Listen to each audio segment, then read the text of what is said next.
I'm Director of Learning at RW3 Culture Wizard, and I'll be producing this webinar today. Peter Fordos will be presenting on the topic of working effectively with the United States, and over the next 60 minutes, he'll take us through an exploration of several critical American cultural values and how they impact the way that we work with folks in the United States, along with some very practical advice that we can start to incorporate into our daily work activities to ensure success. Now on this next slide, I just want to quickly review a few housekeeping items. I'd like to briefly familiarize you with the GoToWebinar platform that we're using today. We do have a large number of callers, so your phones have been muted to reduce background noise. We do want to encourage participation, however, so you can ask questions at any time using the questions area in the GoToWebinar panel that is likely on the right-hand side of your computers. There will be points during the webinar where our presenter will ask you to respond to open-ended questions, so please be sure to respond to those as soon as we ask you of them. As always, we will make a recording available to all Culture Wizard clients in about 1 week from today via email, so please be on the lookout for that. So a little bit about RW3 Culture Wizard before we begin. RW3 Culture Wizard was founded in 2001 by Michael Schell and Charlene Solomon, who have been involved in intercultural learning and research for over 30 years now. Culture Wizard is our flagship online learning platform that many of you, I'm sure, have leveraged to gain knowledge and insights on over 150 countries around the world, in addition to learning a lot about your own personal cultural values. We do serve over 100 global organizations with Culture Wizard and a range of other products, including instructor-led training. And with that short introduction, I would like to go ahead and pass the ball to Peter so that we can begin. Thank you very much, Sean. And I would like to welcome all of you for this webinar. First of all, I'd like to thank you for your time. I know that all of you are very busy, and I think it's always very important to take a bit of time out for education purposes. And I'm very excited to be here for many different reasons. But before we start, and then we'll launch right into the program. As probably you can hear it from my accent, I am not an American, or I was not born in the United States. And that is the perspective I'm going to be bringing in throughout this webinar. Some of you might have detected that I'm somewhere from Central/Eastern Europe, and ethnically I am Hungarian. I was born in Czechoslovakia under the communist regime, carry a Slovak passport, and as I was growing up under the communist regime, I went through a little bit of an identity crisis, if you will, because at home I had to learn Hungarian, in school I learned Slovak, also Czech, and under the communist regime I had to learn Russian. After the fall of the communist regime and borders opened up, I started traveling all over Europe and ended up living in different parts of Europe, in different countries. Spent 2 years in England, where I started learning English, and after that I ended up working on cruise ships for 3.5 years, which was such a fantastic experience personally, because suddenly I was in an environment where I was interacting and engaging with people from probably about 80 different countries and nationalities. Values are embedded in us, and they become a driving force within our engagement. It started in 2001, and I've been living here ever since. I do go back to Europe probably about 3, sometimes 4 times a year for business, for consulting, and also visiting family members. So currently I do a lot of consulting and training for a variety of different companies. Maybe I can share 2 of the companies that I've been doing some training for.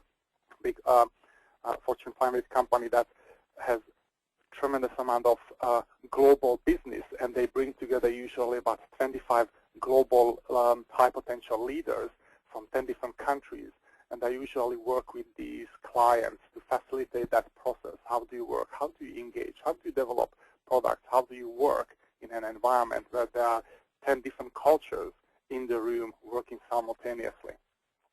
I also deliver different virtual training programs, and I'm very excited to be sharing this specificity around cultural nuances. So let's look at some of the goals that we have for today. What we're going to be looking at, just very briefly, is a snippet of these cultural values that I'm going to be guiding you through. Usually we do about 1 or 2 day trainings on these topics. So right now we have squeezed some information into 60 minutes, which is obviously very limited. But at the same time, what we would like you to do is think about some of the applications throughout this engagement. How can you use some of this information as you're working with people in the United States, or also in globally, but really we are focusing everything towards engaging and working with people in the United States. So the goals for today are really looking into increasing awareness for the U.S. workplace. What are the values or the impacts of somebody's behavior? If you are working with people in the United States, how do you approach, how do you engage with these individuals? Then we're going to be also looking at comparisons, that what are the preferences and what are the values and also the identity within these different cultural engagements, and also the cultural gaps in working styles. So everything we are doing here is geared towards working styles. And also later on towards the end, we are going to explore how to bridge some of those gaps. How can we bridge some of those gaps if someone is, depending obviously from which culture, someone might be an Italian working with people in the United States, or a German individual, or someone from Poland working with individuals in the United States. How can you bridge maybe some of those cultural values or cultural gaps that are out there? Very quick agenda. We are going to look at the roots of culture. I think this is very important for us to understand any culture or any country, to look a little bit into the history, into the past, to see how those values have been shaped. Then we're going to look at some key dimensions of the U.S. business culture, strategies for success working and engaging with people in the United States, and then personal action plan. What is it something that you can take away from this? So again, I'd like you to keep that in mind. This is very important for us when we are doing these webinars, that maybe if you can have one takeaway from today's session, then your time has been worth spending here with us. So here is a question that we would like to pose to you. What are the top cultural challenges you encounter working with people in the United States? And please, if you can write those questions in the little response box, and Sean is going to read them out. We'll probably pick about 2 or 3. Again, if you can write, what are the top cultural challenges you encounter working with people in the United States? That's right, guys. So if you can locate the questions area and type in your responses there, we'd love to hear from you. So Peter, I'm getting a few here right now. Mm-hmm. From Sylvie, short-term versus long-term thinking. From Andrea, we have dealing with the overconfidence of the American style. From Nayana, dealing with aggression. Interesting one here from Lamont, short attention span. From Denise, get Americans to open up to very different cultural environments elsewhere. So painting that picture of the typical, if I can say it, I'm American, the typically ugly American.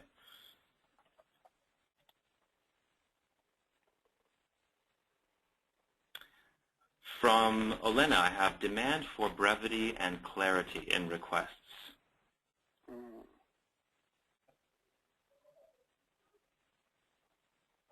From Sabine, I have an interesting one here. The combination of U.S. culture vis-a-vis Japanese culture.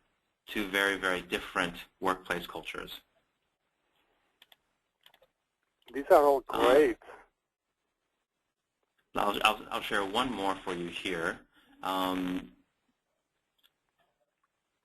There are so many coming in, Peter, I can't even keep up with the number of responses we're getting, which is excellent. From Jutta, the demand for one being available 24 hours a day.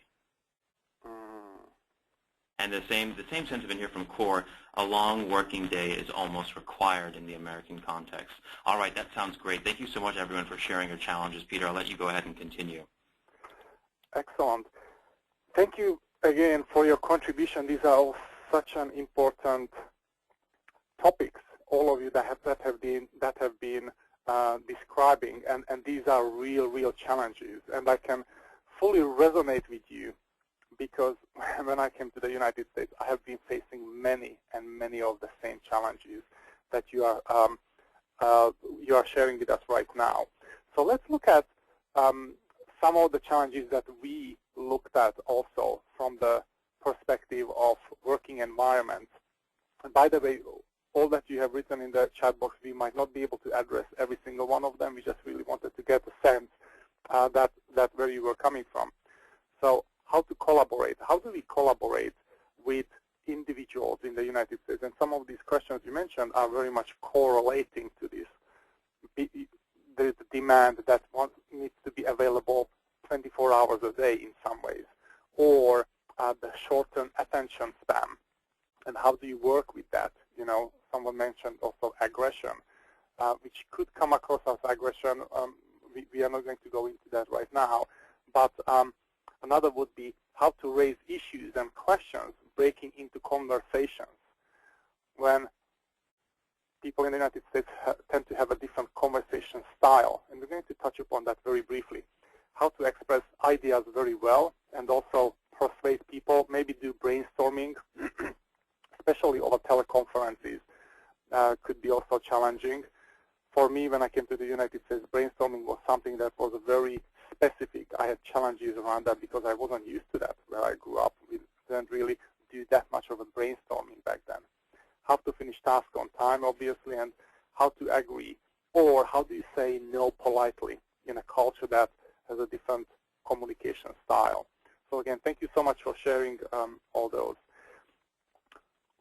Let's step back, and for some of you this might be familiar, you might have seen this, but for some of you, we have hundreds of people who are registered for this conference, and also we have for this webinar, and we have quite a few of you. So from a perspective, let's look at this. A person is likely to seriously misinterpret business situations in order of cultures, or in order that the culture actually plays a role or the value that that individual has, solely in terms of one's own value, expectations, and also behaviors. So just to sum it up, we can very easily misunderstand the situation based on the culture that we are looking at, that specific situation. Or another one we could say is that we see the world not as it is, but as we are, or as we are conditioned to see that world. Again, most of you might be quite familiar with this. The culture that we grew up in pretty much conditions us to think or engage in a very specific way. We just wanted to throw this out there as our foundation so we can start building upon this. First of all, having that awareness. Understanding cultural norms in some ways for us, and specifically for this engagement, requires that we are going to be looking at culture and analyzing it, the culture, or these different cultures, and we're going to be making some generalizations. So analyzing any culture requires generalization. So I'm going to be making some statements or descriptions for comparison purposes. That doesn't mean that I'm really throwing everyone in the same pot and that everyone in that culture is from that same mindset. It's just really for comparison purposes to build that awareness for us. And also that's going to help us look at the objective understanding of those cultures. And in some ways what we need to do is we have to step back and come from the mindset of not immediately judging. I know that the brain is evolved in a way that we have to make judgments and decisions every single day. But when you're interacting amongst people from different cultural backgrounds, maybe you have to take a mindset of stepping back and asking ourselves maybe some deeper questions. What could that behavior mean? And I think that really disengages that judging mind and or the judgment, and helps us getting closer to to our engagement and maybe building that trust and also the relationship. Cultural norms doesn't equal stereotypes, and how can we leverage our awareness, and how can we also adapt or adjust within specific engagements. By the way, I forgot to mention right at the beginning that here and there Sean is going to jump into the conversation. So when he needs to assist or jump in, just wanted to let you know that he might jump in here and there. So let's look at the roots of American culture. Again, that the history and the tradition and the past plays a very significant role for us, how individuals show up at the workplace, show up in social events, and how do they see themselves? How do they identify themselves? And it's really deeply, deeply rooted within us. So let's a little bit examine the American mindset, American culture from this perspective, and then eventually we'll get to the business applications and how it applies to everyday engagement and everyday life. And hopefully that's going to give you some other way to approach some of the individuals working here in the United States. American culture is pretty much based on the Western roots, and it really goes back into the deeply held philosophical bases of the Judeo-Christian culture and that mindset and also the mentality, if you will. The Greek thinking and the concept of individualism, so it's very deeply rooted within that, and that was the founding foundation in some ways, and that carried on with it, and it really shows up how individuals engage in the United States from this perspective. Of course, the Socratic teaching, questioning, and debating. So probably this is what some of you might have been referring to, that American culture tends to be a little bit aggressive and really want to get into that debate of understanding where you are coming from, or sometimes it could come across also pushy, if you will, and quite direct. So it's based on from this Socrates teaching of question things and also debating and figuring things out from that perspective. Aristotle's, objectivity and logic. It's very important for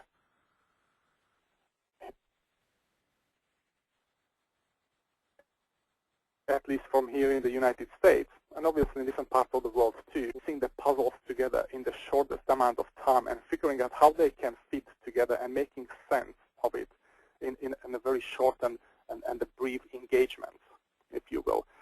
The 18th century Enlightenment, reasoning, liberty, the individualism, and that really shows up in American mindset and culture again, and egalitarianism.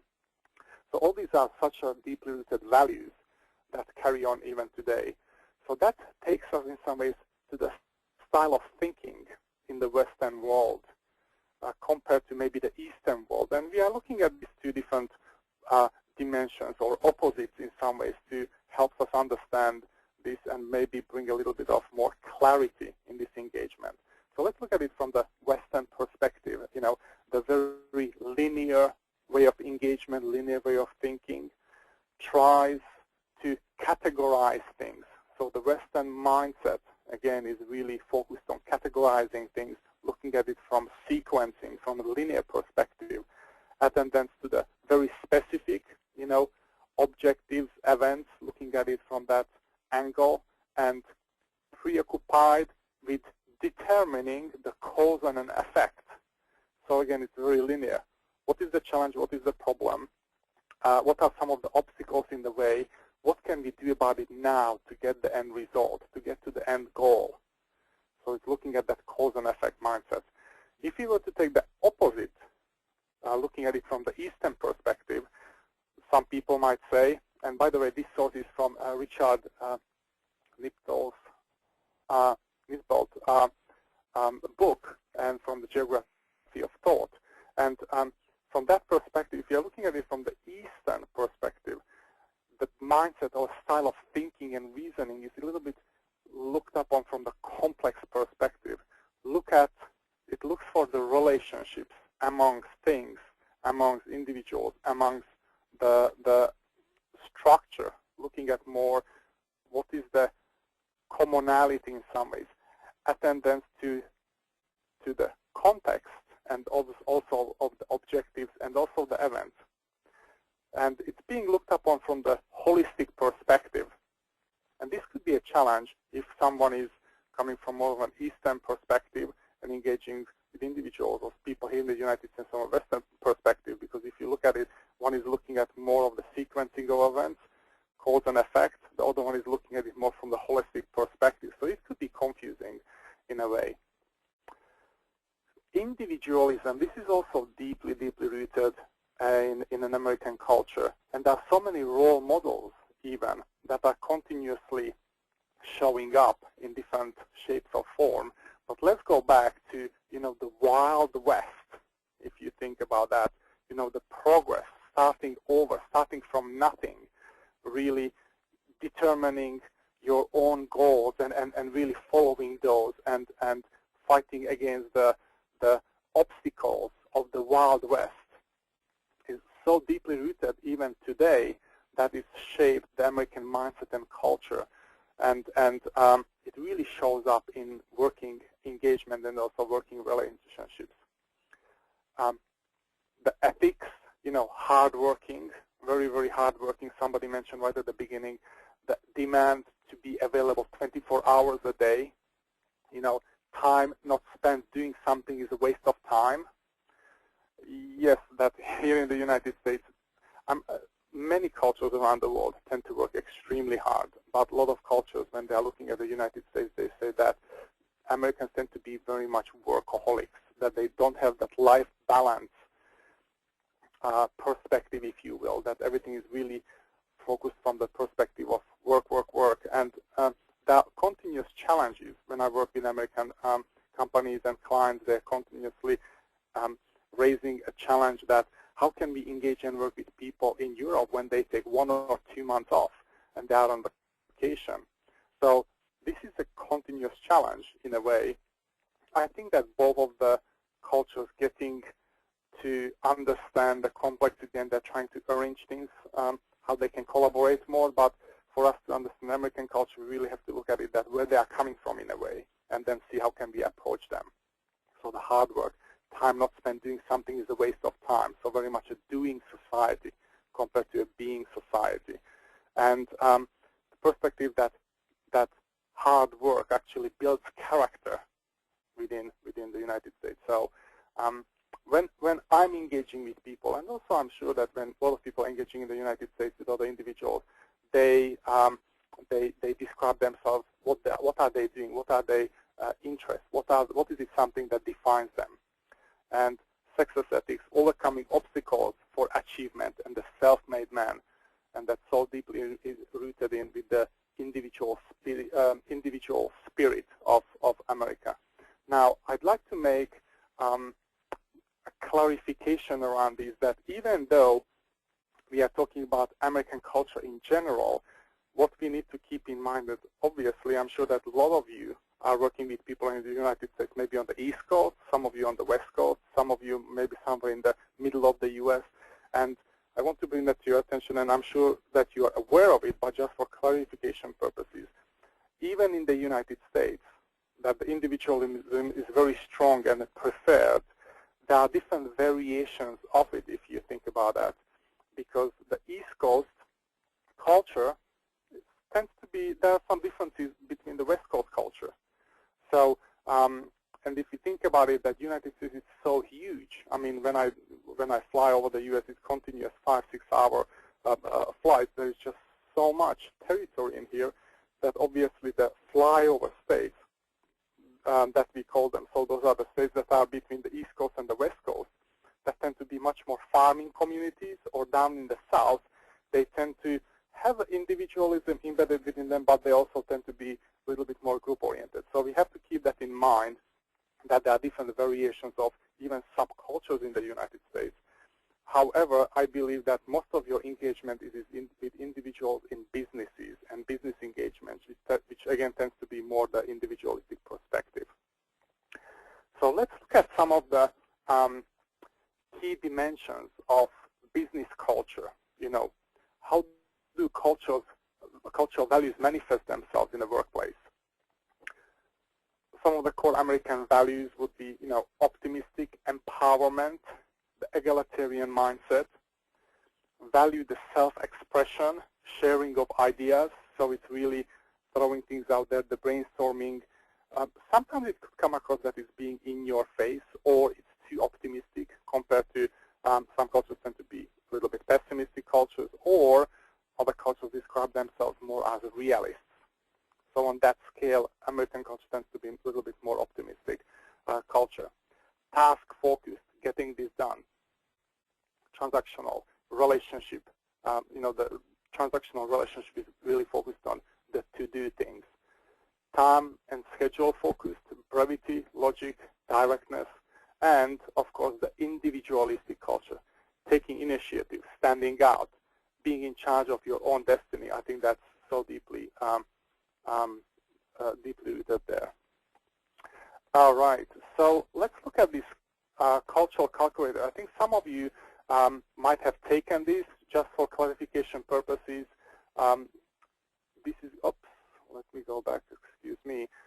If you have taken this just very simply, the person, that little figure that you see to your left, that individual in blue, that would be your cultural preferences. In the middle is the culture of the host country, so it would be of your individual culture, and culture of interest would be the culture that you are actually interested in. This is a great comparison purposes for you to see yourself if you are in blue and your cultural value system might be in green, but how do you compare to another culture that you're engaging with or interacting with? And from there, what can be done is that we can start looking into bridging these cultural differences when you are comparing your profile to somebody else's profile, or in a team profile, or maybe if you're going to be working with someone in the United States, you can take the culture calculator, and that can compare you to somebody engaged in and working in that other culture.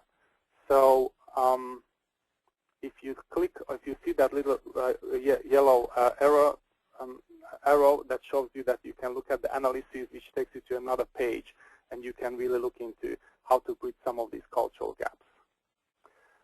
So let's look at, we are going to be looking at 3 different dimensions, and we are going to look at the individualism versus the group orientation. So here are some of the cultures compared to the American culture, culture compared to British culture, or Indian culture, Chinese culture, Japanese culture. Let's look at this very briefly regarding the individualistic perspective. So American culture tends to be very individualistic on this scale, and individualism is really something that is valued extremely deeply. Identity is expressed in terms of me. So if someone from the United States is engaging with other people, they see themselves first as I, and then we. Individual opinions are encouraged, so standing out, expressing your own values, expressing what is important for you, and being very confident about that is so deeply rooted, and it shows the individual initiative, especially at work and in meetings. And I think some of you might have been referring to this, that you might be engaging, interacting with people in the U.S., and they could come across quite strong. So this is where they are coming from, in a way that individualism is so deeply rooted from that perspective, to standing out, showing up, and creating that engagement, that debate. On the other side, we have the group-oriented cultures. Again, I'm making generalization over here, but identifying the base of this is really individuals see themselves first as part of a group, and then as an individual. So it's we, part of a group orientation, and then as I. There is less focus on personal achievements in a way. It's really looking into the complex issues of collaboration and how do you get things done, how do you engage from that perspective. Here would be, I just wanted to check in, Sean, did you want to jump in regarding anything of these, or shall I continue? Thanks, Peter. No, I think you're doing quite well. I'll leave it to you for the next parts. Thank you. Okay. So here would be a summary, very quick summary of these individualistic versus group-oriented mindset and also perspective. If you were to look at it, to summarize what we have talked about this so far, people are defined by their ideas and also by thoughts here in the United States, that independence, empowerment is very deeply valued in terms of, showing up and how a team or an individual see themselves. Non-conformity, pushback, a debate is quite common. And I know I'm just throwing these all out over here. Towards the end, we are going to be summarizing and figuring out how can you use this and linking it back into your personal engagement with people in the United States. Expectations of self-identity in work and also the career path, how does individual shows up. Usually in networking events, some of the first questions are, so what do you do? And that's looking at the identity of the individual, and that's how they are describing themselves. Brainstorming in meetings and the style of engagement and contribution, that's so important. This was one of the challenging parts for me when I came to the United States regarding brainstorming, because when I grew up under the communist regime, it was a very different education system. It was more a top-down education, and we haven't really done that much collaboration or brainstorming, if you will. We were looking up more up to a leader to tell us what to do, and we would go and do and execute that. So when I came to the United States, this was a huge challenge for me because I was thrown into groups of individuals and people, and we were told to go and do some brainstorming, and I just couldn't understand the concept. Why would someone want to do that? I was looking for someone, a leader, to tell me what to do, but not really brainstorm around ideas. So it might resonate with some of you, and hopefully that makes a little bit more sense. Decision making and the pushback, or decision making is also pushed down in an organization, how things are going to be accomplished and executed. Let's look at another dimension that would be the relationship. It would be more looked upon from the perspective of transactional or interpersonal relationships. So this is the second one in the round. In the round. So relationships. Some cultures tend to be more interpersonal, and other cultures tend to be more transactional. So interpersonal cultures, Chinese culture again, Indian culture, Japanese culture, UK is falling somewhere in the middle, and American culture is much more transactional. What does this really mean? So let's look at interpersonal culture. Relationships are the secret to success. So having the engagement relationship from a Chinese perspective, the Guanxi, having that relationship with a family, with the organization, with an individual, and how can you leverage that? How can you leverage that, especially from the one-to-one individual or from a family perspective? Having that relationship, because that leads to the success of the engagement. So the mindset is, let's get to know each other first, and once we know each other, once I have built up enough relationship and trust, we can get down to business. If you were to compare it with the transactional cultural mindset, emphasis is really on task, on the goals, over the relationship. So the mindset on a transactional culture in the United States is the emphasis is on, let's get down to business. Once we do business, and if I like you, we can get to know each other, but we don't have to have that base. Let's go back to the interpersonal engagement. Business relationships evolve over time. So relationship is something that has to be, built. It doesn't really just happen overnight. It takes time to build up that relationship.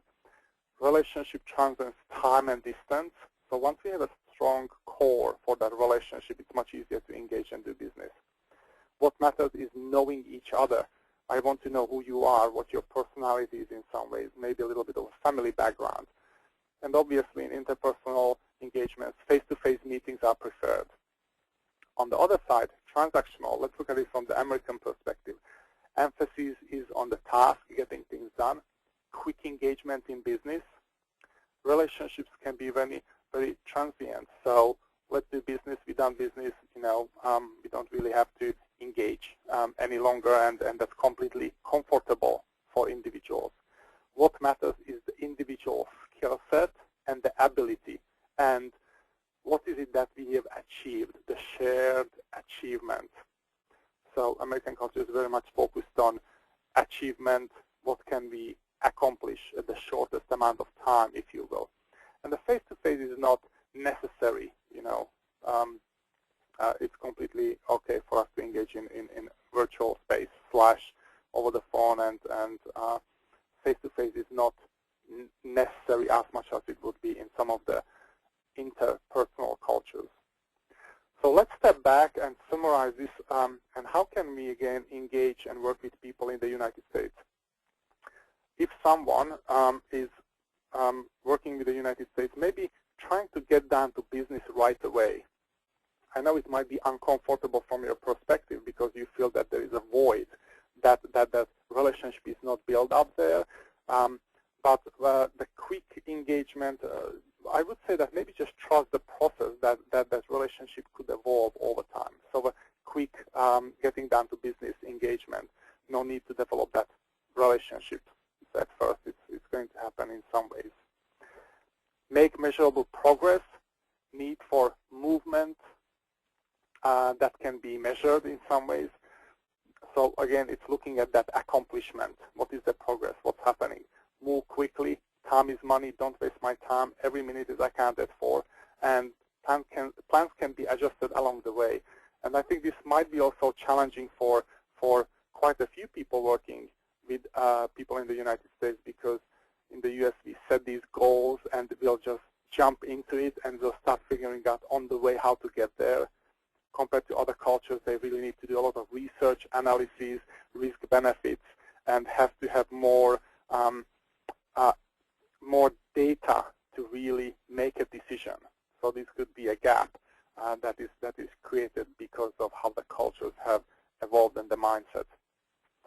And let's look at the last one, which is hierarchy, egalitarian versus hierarchical approach. So here, hierarchical approach would be leadership style is more, hands-on. India and Japan, even in China, emphasis is on respecting the authority. So hierarchy is very important. It's embedded in the entire structure of the society. Expressions of opinions based on the position. So depending on how high up you are on the position, that's how you engage and express yourself. Expectations and are defined, based on, again, what is somebody's engagement and relationship. On the other side, egalitarian mindset, leadership style is more participatory, coach-like. So American leadership is more engaging, coach-like. I'm going to be coaching you how to engage, how to get things done. Emphasis is on equality. Expression of opinions is based on the ability to contribute. What is it that one can contribute in this engagement? No difference on specific privileges and positions. So let's step back and look at it from the individual's perspective. Again, that what are the expectations of someone? Checking in with the manager and the colleague to get more updates more frequently, offering opinions and dialogue, building the relationship across organizations to get the buy-in is very important in the United States. And getting bad news as soon as possible or as it happens is actually preferred in the United States. If something is not working, let them know right away, because therefore they can decide how to move forward from there. And situational leadership. Question, how would you describe the typical U.S. management style? So I think we are opening this up again in the chat box. Is that right, Sean? That's right, yes. If you guys could actually go to the questions area in the GoToWebinar dashboard, we'd love to know how you would describe the typical U.S. management styles. You can use a few adjectives, a few words to describe that. We'd love to hear from you. And Peter, we've already got a few coming in already from two people, Michelle and Sarah. They're saying that style is very direct. The coaching style is repeated by Cassia. Constantine says it's a more democratic and participative style. From Thomas, very pragmatic. From Stephen, domineering, very interesting. From Joanna, authoritarian. So these are words actually that we're not typically using to describe U.S. management style, but they're coming through in the comments area here. From Dawn, we have action-focused. From Rick, empowering. Okay, Andreas is straightforward. Lots of directness, bluntness, straightforwardness here. From Suzanne, using email as the most popular vehicle for communication. So a reliance on email perhaps versus face-to-face communications or telephone. Delivery focused, focused on results, lots of task orientation here. And finally, I'll share one more here from Alexis, not detailed, but results focused. Very interesting. Thank you again. Thank you so much for sharing all this, and it seems like that all of you have a very good understanding / how you have been engaging with people in the United States, which also is a challenge for quite a few of us. So let me summarize this very quickly, and then we'll get into more practical applications because we only have about 17, 18 minutes left. So in summary, decision-making is delegated top-down, downwards in the United States. It's somewhat the military approach. Managers set goals, expectations on employees, and also they are looking for self-directedness and getting things done through tasks. Manager is the coach-like, tailored approach. How can I, as a boss, coach someone and coach that individual as my team because they're going to be delivering results? Very much quantitative, bottom-line metrics and evaluations are extremely important. Decision-making through questioning, challenging, and also negotiating, continuous boundaries, expectations of competence and integrity and transparency and trust is very important.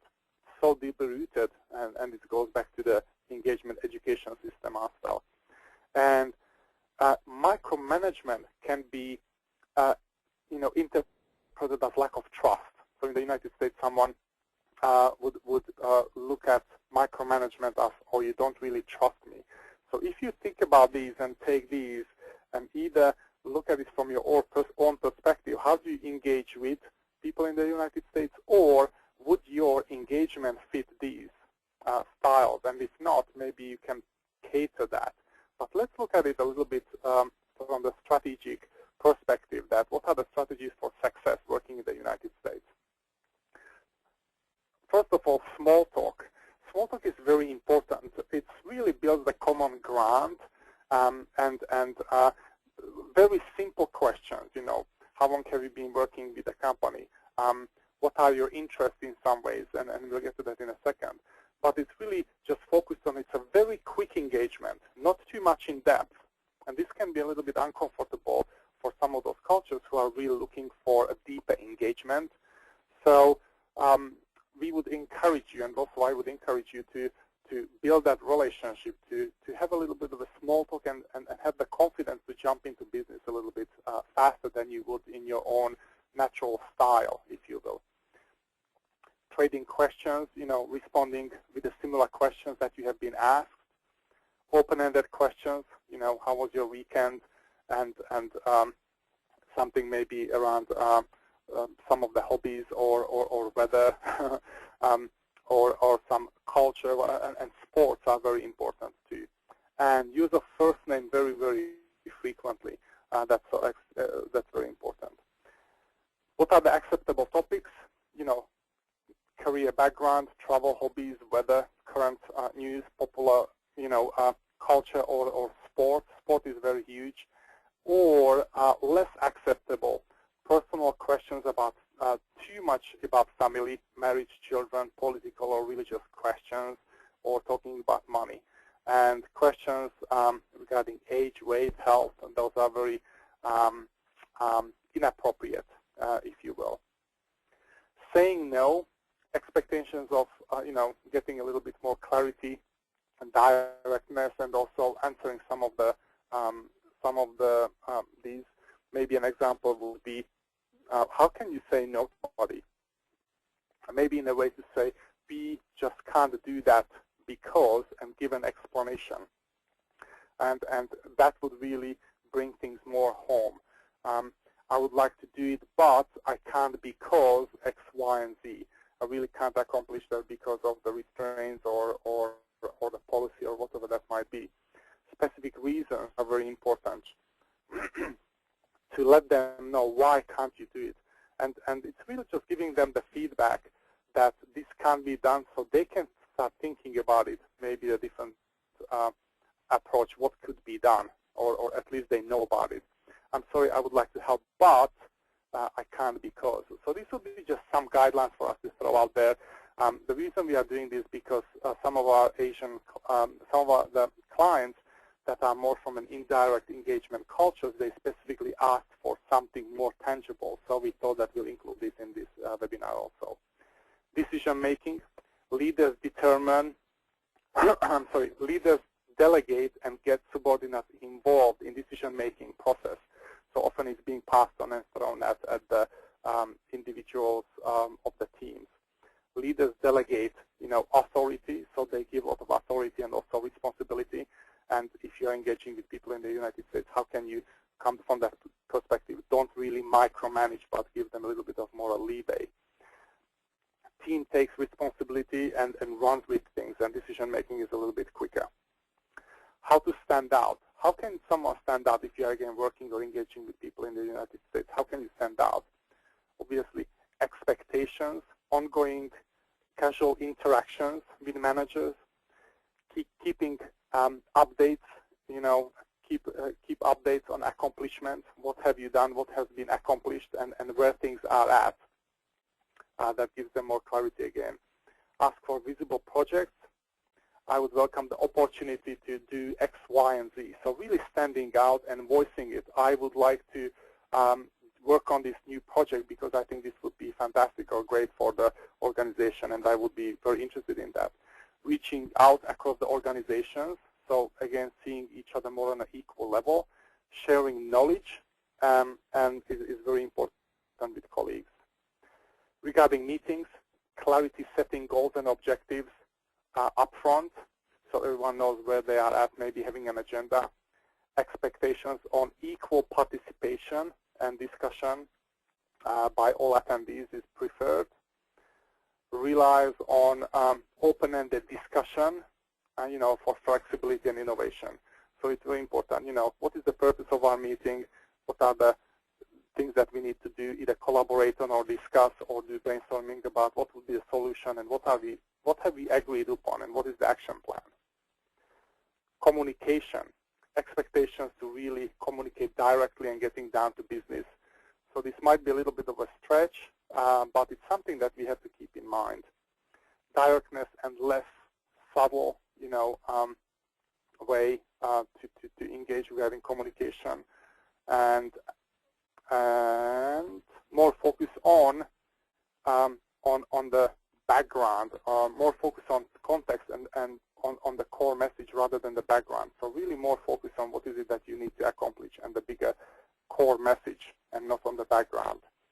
Conclusion is first with supporting the facts to follow. So when you're doing a presentation, give them what the conclusion is and then support everything with the facts afterwards. And Americans, they tend to be not comfortable with silence. So now I'd like to spend maybe about 3 minutes looking at the personal action plan. And I know that we have thrown a lot at you right now, but this is something for you to think about, that if we step back, and how can you plan your approach when you are engaging with people in the United States? And I know that we have 8 different dimensions over here, and we only covered 3 because of the time constraint. But I'd like you to think about it that if someone, or if you are coming from a hierarchical approach and you're engaging with people in the United States, maybe some of the questions you can ask yourself is, who will you approach and how in the United States? What would be your personal approach, personal engagement? How would you approach them based on what we have been covering, what we have learned? What are the expectations for the leaders and also for the managers? Then we have communication. how will you phrase things? How will you put that proposal forward? And what is the necessity? What is necessary for you to communicate, and what is not in that specific engagement? What do you need to consider for accuracy? Group orientation. How will you approach the decision making, and how is the individual going to feel, or how are they going to be empowered? How are they going to be seen from that perspective? Relationships. How much trust do you need to establish that upfront? How personal do you need to be or not? Formality, time control, motivation. These are just some other ones that we have thrown out here. And unfortunately, because of the time, we don't really have too much time to go into that. But again, I think this is something you should be thinking about. And you're going to have a recording of this webinar. You can go back and reread this. So the question is, how will you apply these? Are there any top learnings about for yourself? So if you maybe can take a piece of paper and a pen and just jot something down, write something down that is either an aha moment for you or a top learning about the American culture, or based on what we have covered, something that is a little bit challenging for you that you can look at. So what would be a top learning for yourself, or what would be a top learning for you about American culture based on this? And what are you going to do about it? What is the next step that you're going to take? All right. So, Sean, I wanted to check in with you. How are we doing? And where are we now? Sure. We are doing quite well. We can actually quickly review the further learning opportunities, and then we can go into the question and answer segment for the last 5 minutes. I just wanted to briefly highlight the fact that you can continue learning about U.S. culture, U.S. workplace culture online with the Culture Wizard learning platform. We also have a wonderful new Culture Wizard app that is available in the iTunes app, or rather the App Store for your iPhones, and the Google Play Store for your Android phones. You can access the entire U.S. country profile from your smartphones to continue learning about a range of topics that relate to what we've discussed today, in addition to much greater detail on a whole range of other subjects that we didn't have time to touch on. And you can also complete the Culture Calculator self-assessment to learn very good information about your own values and how they compare to the typical values that you find in the U.S. So for those of you who are part of an organization that has an enterprise-wide license to Culture Wizard, we encourage you to go online and continue learning with our wonderful webinars that kind of jumpstart to that process. On the next slide there, Peter, I wanted to highlight a very new game that we've just released on the Culture Wizard homepage. It's the Working with America game that you can play to kind of test your knowledge about facts that relate to American culture and other interesting facts about the United States. So we really want to help you guys also have some fun learning about this stuff. So please go ahead and check that out as soon as you get a chance. Again, you'll find that on the homepage of the Culture Wizard site. And with that, I'd like to go ahead and open the floor for our question and answer section. So if you want to go ahead and find the questions area of the GoToWebinar dashboard, you can type in your questions now, and we'll pitch them to Peter for his thoughts. And Peter, I actually have a question already from Mohammed, which is, what do you mean, or what does it mean, this discomfort with silence that is very typical of the American individual? Very good question. What that really means is that here in the United States, Americans, they tend to be uncomfortable with silence. It really comes down to how communication flows, and also what are the engagements in meetings. So to give you an example, this was a personal challenge for me when I came to the United States, because the culture that I came from, there was a little bit more hierarchy embedded, and me as an individual, especially in a workforce, if I'm engaging with a boss, it's really the boss who says what is really needed to be done, and I really couldn't interrupt that individual. I have to give them respect. I have to listen very quietly and then respond according to what has been discussed. And often in my culture, there are these 2-3 second gaps or sometimes 4 seconds, sometimes even 10 seconds between somebody is going to say or engage with verbally.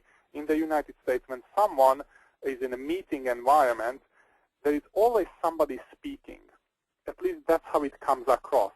So the American mindset is tuned into, oh, there is somebody going to be finishing their sentence. Now it's my turn to actually share my opinion, to throw in my idea. It really comes down to that individual self-expression standing out and moving forward with my ideas. So in the United States, if you were to pause, this pause that I just did is very uncomfortable in the United States because they don't know what to do with it. They are not used to that. And that's what I meant by, in the United States, they are uncomfortable with these longer gaps, longer silence, because they think that somebody should be saying something. We are wasting everybody's time if nobody is really speaking. I know Peter, yes. Sorry, I wanted to add a few comments. This is so great, and your perspective is so excellent to hear. Vicky here has told us that getting in an elevator with others is the worst moment for an American, which is kind of a funny thing to think about because of the fact that you're so close, standing so close to people, but no one really knows anyone, so you're not talking, and there's a silence that can sometimes feel awkward for people. Not everyone, but I think some people can relate to this that are American. That's a great way to put it, and maybe that's where the 30-second elevator pitch came into effect, that, oh, people are uncomfortable in an elevator, so let's go and start selling ourselves.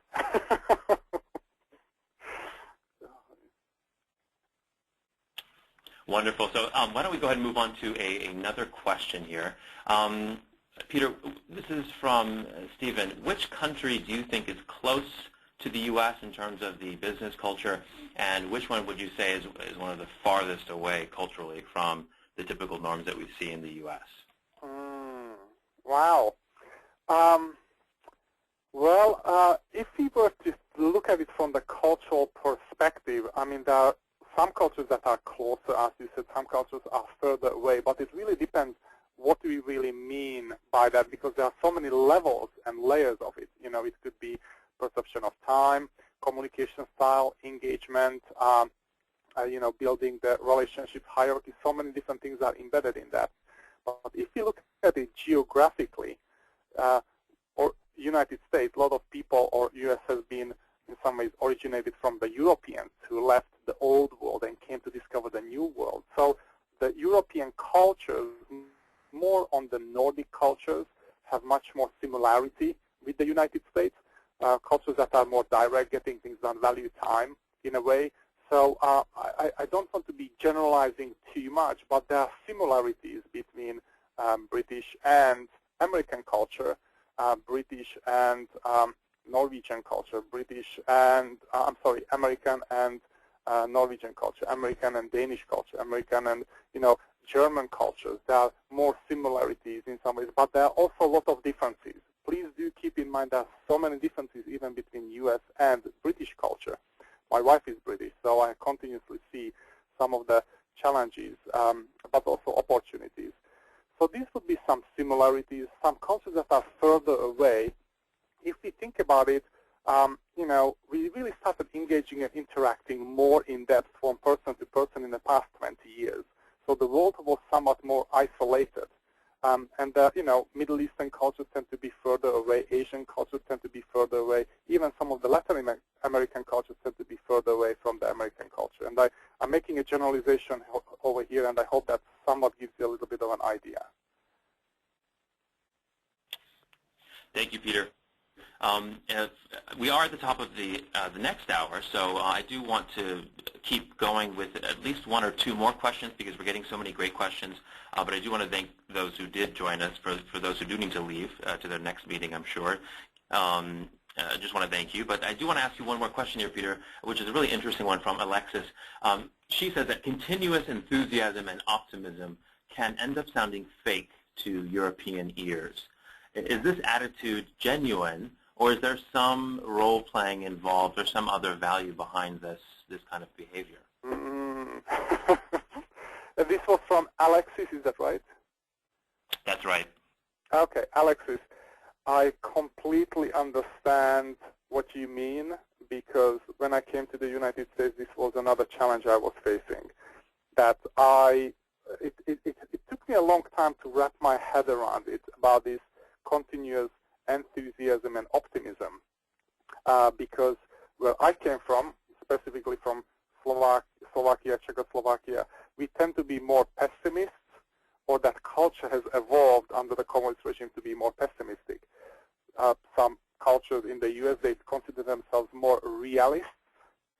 So your question is whether this is fake, or what is really behind the meaning on a deeper level in this. And I would say it's more complicated than my answer is going to be right now, but just to give you a general idea that American culture is very much future-oriented. Some European cultures tend to be a little bit past-oriented. So American culture is future-oriented. So what we really mean by that is when someone is presenting an idea, when someone is really explaining something, they're looking into the future and they're trying to describe something, how that thing could be or might be. Obviously, there is a little bit of enthusiasm added to that entire explanation, to that optimism, enthusiasm, and that future orientation, and it could come across that it's not realistic. And in a way, maybe some of the Americans even think that it might not be fully realistic, but they like to focus on something big, and then if we can't accomplish that, at least we have reached 70 or 80% of that, and we have gotten further than before. So here there tends to be that optimism, that enthusiasm, and it creates a positive environment, at least here in the United States. But when you're comparing it to someone in Europe or European cultures, I completely understand what you mean, that from your perspective, it's too much. It's not realistic. They need to come down. You know, they haven't considered all the facts and all the challenges, how someone can accomplish that. So I completely fully understand where you are coming from, and hopefully that this gives you a little bit more idea that when in the United States someone is explaining something, they are really looking into the future, they're adding some optimism to it, and in some ways they really believe that it could happen. And if it doesn't happen, that's okay. I can recover from that. They don't take failure as negatively as maybe some other cultures where failure is being punished. Here, failure is okay. Failure is a good learning environment or experience. So I hope that answers it partially, Alex. It's much more complex than what I have given you over here, but hopefully it helps a little bit. All right. Thank you so much, Peter. That was such an interesting response. And as an American myself, I really have to agree with that. I think we tend to be very optimistic, and that transfers over in our behavior as being maybe sometimes unrealistic in the business world. But it does come from a genuine place of wanting to be the best and to put our best foot forward.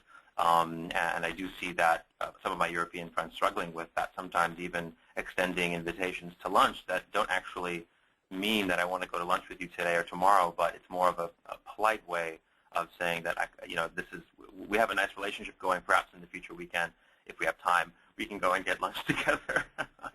But anyway, we're about 5 minutes past the hour, so we've gone over a little bit. I do want to thank everyone for joining us and for sticking around to listen to some of these very interesting questions. And Peter, thank you very much for your answers.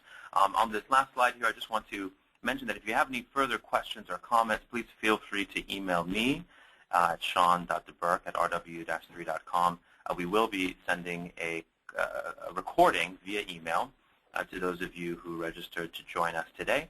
And with that, I wish all of you the best of luck in working effectively with Americans, and we hope that this webinar has made a positive impact in your ability to learn more about the way that Americans behave and the values that drive those behaviors. Peter, thank you so much for the insights, and again, thank you everyone for your participation today.